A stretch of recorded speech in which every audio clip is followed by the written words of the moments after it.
On s'était quitté il y a quelques semaines au seuil des années 20, alors que le schéma en pyramide connaissait son acmé. Aujourd'hui, je vous propose de poursuivre l'histoire de la tactique en faisant un grand écart Danube-Rio de la Plata, entre viennoiserie et chimichurri.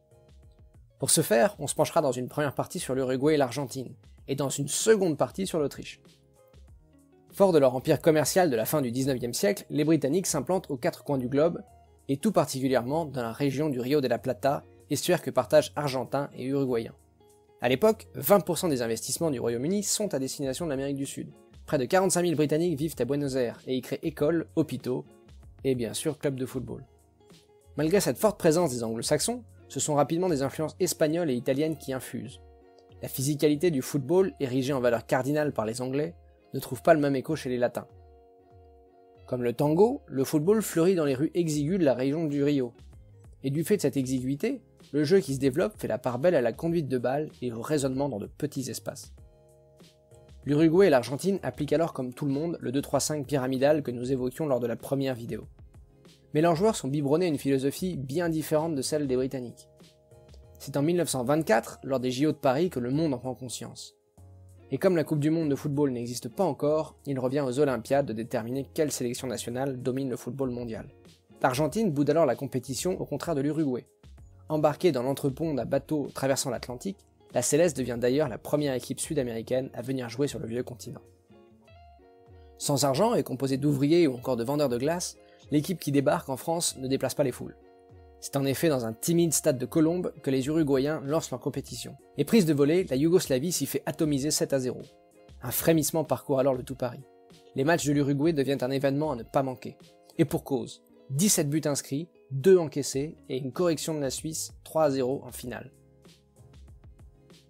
Passe courte dans les pieds, dribble, fulgurance, changement de rythme, l'Europe prend une leçon de football. C'est ce que note d'ailleurs l'académicien Henri de Monterland. Nous avons ici le vrai football. En comparaison avec celui-ci, celui que nous jouions n'était rien d'autre qu'un jeu de cours d'école. Le monde était prévenu. Ce petit pays de 2 millions d'habitants dans les années 20 écrivait l'histoire. Au JO de 1928, l'Argentine, piquée au vif par la victoire de son voisin rival 4 ans plus tôt, ne manque pas le voyage en Hollande et séduit le monde par ce même jeu ébouriffant. Mais elle échoue en finale, battue 2-1, par l'Uruguay. Arrive alors la première Coupe du Monde de l'histoire, en 1930, l'Uruguay champion, accueille la compétition et voit une flamboyante Argentine se frayer un chemin jusqu'en finale, où elle butera encore, perdant 4-2, face à l'Uruguay. Il y a un élément qui différencie ces nations sœurs, c'est la rigueur tactique des Chaluas uruguayens. Le talent individuel ne suffisait pas, il fallait penser en système. Traversons nous aussi l'Atlantique pour une toute autre ambiance, celle des rues viennoises.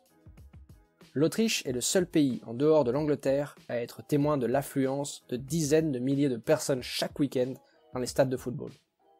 Mais à la différence d'une élite britannique méprisante à l'égard d'une intellectualisation du football, les Autrichiens allaient lui donner une impulsion qui allait révolutionner le ballon rond. Ce sont en effet les classes bourgeoises viennoises, à forte dominance juive, qui allaient donner au football ses lettres de noblesse en faisant un objet culturel au même titre que la littérature ou le théâtre. Cet anoblissement a lieu dans les chaleureux et douilleux Kaffeehäuser de la Vienne d'avant-guerre. Sorte de salon de thé permettant les rencontres, ils sont ouverts à tous, sans obligation de consommer régulièrement. Ainsi, chacun peut s'y installer des heures avec un simple café et lire les journaux mis à disposition. Lieu de sociabilisation incontournable, les Kaffeehäuser bouillonnent d'intellectuels et de passionnés qui y débattent des heures durant. Ce sont eux qui vont donner naissance à ce que l'on appellera plus tard la révolutionnaire école danubienne. Cette école va naître sous l'impulsion d'Hugo Meisel, jeune employé de banque malgré lui, qui, habité par une passion dévorante pour le football, mettra le pied dans la porte de la Fédé autrichienne jusqu'à devenir son président. C'est animé de l'esprit des Kaffeehäuser que Meisel compte donner un coup de fouet à la sélection. Il veut intellectualiser le jeu. Et pour cela, Meisel a besoin d'un tacticien, le pionnier Jimmy Hogan. S'appuyant sur un jeu en tissage de motifs, il met l'accent sur le mouvement pour dynamiter les défenses adverses. Le geste technique qu'il valorise n'est donc pas le dribble, mais le contrôle. Le contrôle est le moteur à explosion de la machine Hogan.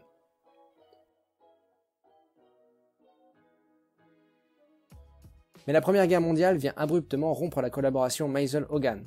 Hogan se retrouvant même en camp d'internement durant le conflit. Et malgré son amour profond pour l'Autriche, il prendra d'autres routes que celles pour Vienne après la guerre.